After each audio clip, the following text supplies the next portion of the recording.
Hello everybody and welcome to a very special Gamescom Studio edition of Biggest Game Releases, the show where we run down what's coming out for PC consoles and beyond in any given month. As tempting as it was to run down all the video games that came out already in November 2001, we figured it might be more relevant to talk about next month instead. So here are September 2025's biggest game releases.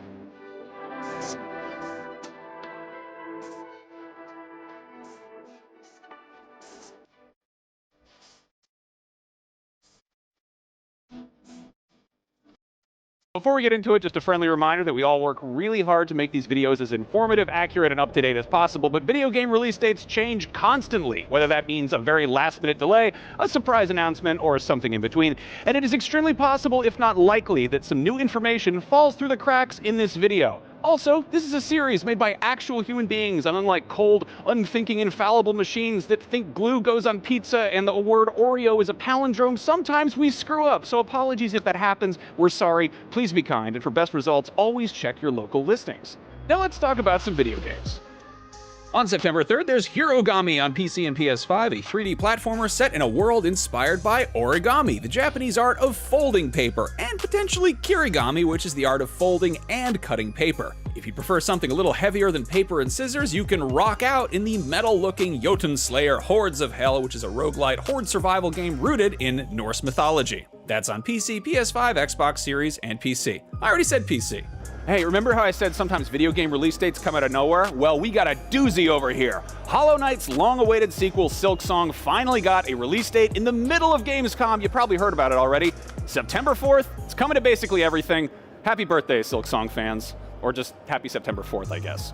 On the 4th, those very same platforms get the standard edition of Hell Is Us. The deluxe edition gives early access starting on the 1st, but for everybody else, it's the 4th. For me, Hell is staggered release dates. But in any case, this game has hints of Death Stranding and FromSoft, but it's also taking some inspiration from Jeff Vandermeer's Southern Reach trilogy, the very good sci-fi novels that were loosely adapted into the also very good but very different film Annihilation. So hopefully this game is also very good.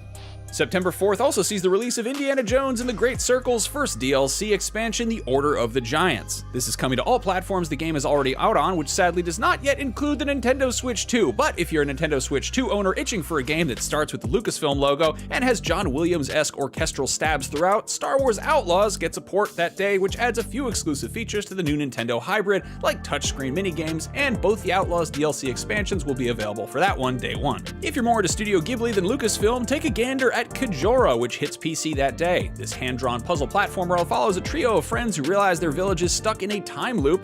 If you'd rather be in a time loop in a more roguelite sense, and also in outer space, you've got options. The co-op roguelite shooter Void Crew, which is already on PC, comes to Xbox Series and PS5. Meanwhile, PC players can get Moros Protocol, a crunchy pixelated roguelite boomer shooter. If you want to shoot cel-shaded stuff instead, I got you. There's also Jetrunner, a parkour-infused FPS that describes itself as a cross between Titanfall and Trackmania. If you would sooner get slapped upside the head than play a roguelite or an FPS, well, strap on your MetaQuest and check out the story-driven VR fighting game Slap Fighter, which sounds pretty self-explanatory.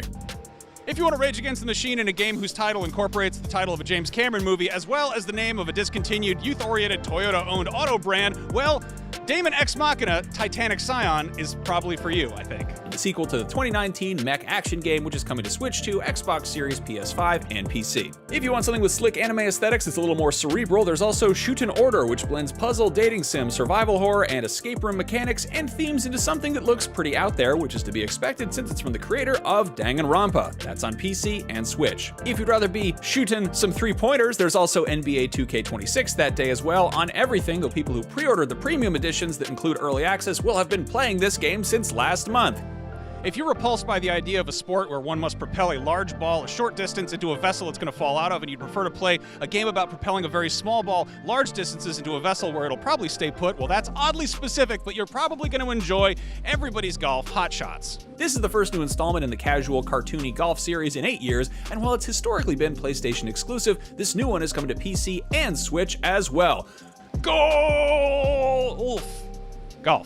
September 5th also sees the latest from Team Bloober, Chronos New Dawn, a survival horror steeped in retro-futurism and brutalist aesthetics. In this one, if you don't get rid of the gross, scary monsters properly, they merge together into even grosser, scarier monsters that are even harder to get rid of, which sounds to me like a combination of two of the creepiest concepts to ever grace the survival horror genre. The Crimson Head zombies in the original Resident Evil, which you had to burn to get rid of, and the Rat King in The Last of Us Part 2, which was a bunch of gross monsters glued together. That's on PS5, Xbox Series, Switch 2, and PC. If you'd like to play a game about things with tentacles that will not give you bad dreams at night, you might be better off with Operation Octo, which is a cute tower defense game about cartoon cephalopods, and it's on PC. If you love lasagna, hate Mondays, and live your life 1/4 mile at a time, well, buckle up because Garfield Kart 2, All You Can Drift, hits consoles and PC on September 10th. And it features a flabbergasting roster of 8 iconic characters, including Garfield, Odie, Nermal, John Arbuckle, Arlene, Squeak the Mouse, Dr. Liz Wilson, and Big Vicious Dog. And by including, I mean that's all of them. On September 12th, Borderlands 4 hits Xbox Series, PS5, and PC, and it seems to be tackling a number of the issues that fans had with Borderlands 3 and its subsequent spin-offs. Namely, pumping the brakes on the goofs and gags while also tweaking, streamlining, and/or refining the loot system menus and co-op. That'll be hitting Nintendo Switch 2 on October 3rd as well. Roman Sands Rebuild sounds like a cousin of Roman Reigns, or perhaps a historical RTS, but it is, in fact, an adventure, gacha, puzzle, apocalypse, visual novel, simulation, horror trip, according to the official description. That involves working at a luxury resort, but also a post-apocalyptic wasteland. I'm not sure how those two intersect, but from what I've gathered, it already came out, sort of, and then it got unreleased. But then it was planned for release in 2023, and then again in 2024, but supposedly it's actually out September 12th, 2025 for Switch and PC, with other console versions arriving at some point, I guess? If you need something a little easier pieced together than that release strategy, LEGO Voyagers drops on the 15th, which is a 2-player co-op adventure a bit like Hazelight's games A Way Out, or It Takes Two, or Split Fiction, except instead of playing as prison inmates, dolls with marital problems, or struggling authors, you are a couple of cute little LEGO bricks. That's on basically everything but Xbox One. If you want a game that involves building stuff out of natural resources instead of modular Danish construction toys, there is Voyagers of Nera, the co-op survival game set in a gorgeous ocean world, which is also an open world, and vice versa, I believe. That hits PC on the 16th. On the 18th, Emotionless, The Last Ticket, hits PC, which is a liminal cosmic horror game set in an abandoned theme park where people throw ducks at balloons and nothing is as it seems. Okay, the ducks and the balloons thing is really more of a Simpsons reference, but all the rest, it certainly seems like it's nothing as it seems. If you want to go on a horrifying nightmare adventure but also bring some friends along for emotional support, Labyrinthine Console Edition arrives that same day on PS5 and Xbox Series, and it's already on PC, and now it's getting cross-platform co-op for up to 8 players. Usually when we talk about classes in video games, it means like jobs for wizards and knights and stuff, and not the kind of classes you take in a classroom. But what if it was both? Class of Heroes 3 Remastered is a school-centric dungeon-crawling RPG originally released for the PSP that is now getting polished up and coming to PS5, Switch, and PC. Still that day is My Child of Ages, a Zelda-like from the studio that brought us the first-person puzzle game Suicide Guy, which was later renamed Sleepin' Guy for reasons that shouldn't be too hard to figure out. My Child of Ages is coming to PC on the 18th, Switch on the 25th, and basically everything else at some point in the future. They should do a prequel called My Wife of Seasons. Finally, that day also sees Frostpunk 2 finally hitting Xbox Series and PS5, which promises to be a good time for anyone who's looking to have a bad time managing a struggling community in a bleak post-apocalyptic ice age.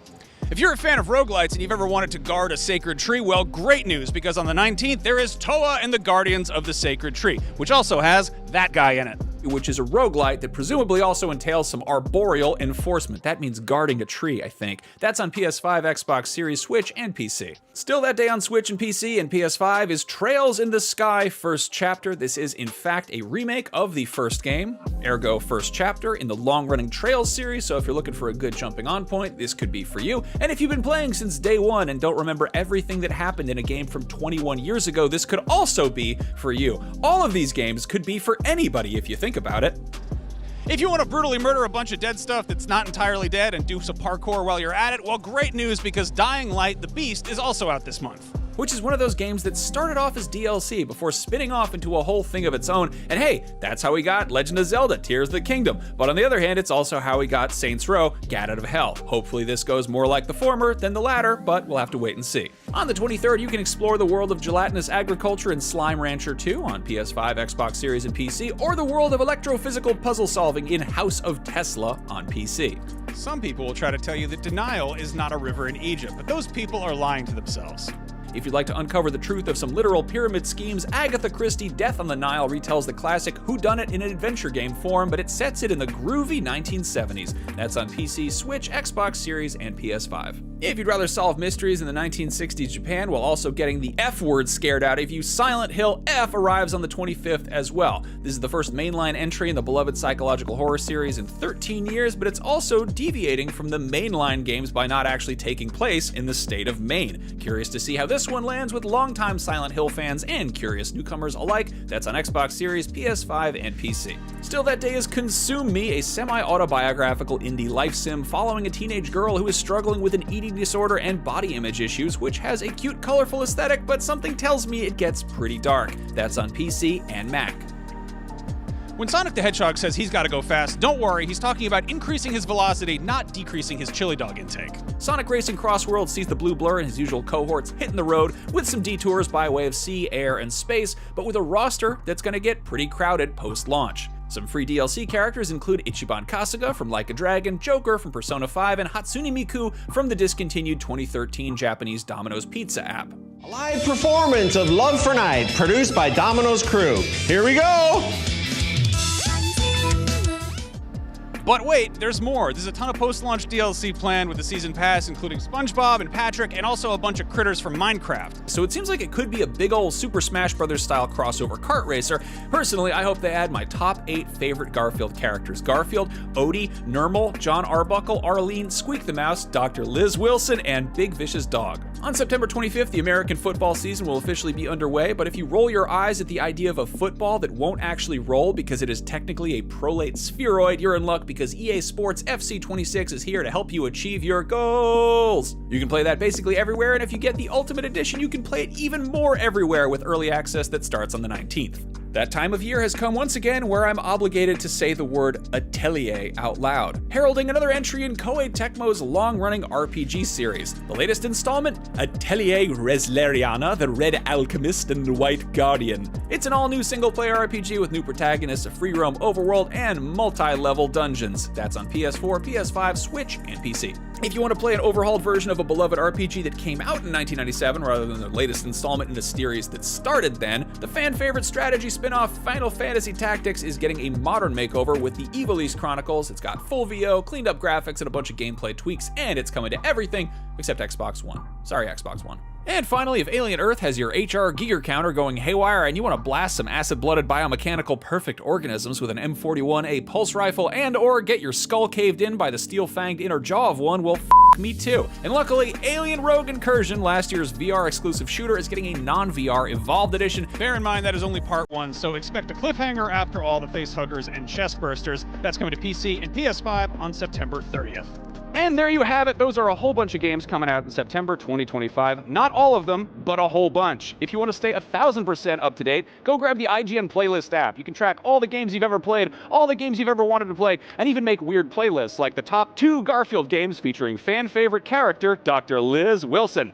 If you're looking to score some games on the cheap, go check out what's going on at IGN's sister site, Humble. From now until September 5th, they are holding a summer sale. And if you missed that, rest assured there are always awesome deals going on there year-round with great bundles of games, books, comics, software, and more, which all raises money for charity. Head to humble.com to find out more. That about does it for this very special edition of this show we usually shoot from my stinky, gloomy home office, but we're lucky enough to do from the brightly lit Gamescom studio stage, so a huge thank you to all of the crew working behind the scenes, as well as Amanda Medina, Chris Del Padre, and Logan Plant for making it happen. And of course, the biggest thanks of all to everybody who watches these videos, especially if you take the time to leave nice, friendly comments instead of weird, mean, angry ones. So sound off with what you're playing this month, anything we might have missed, and of course, most importantly, your favorite game that was released in November 2001. Mine is Metal Gear Solid 2. I'll see you next month, everybody. Happy Gamescom.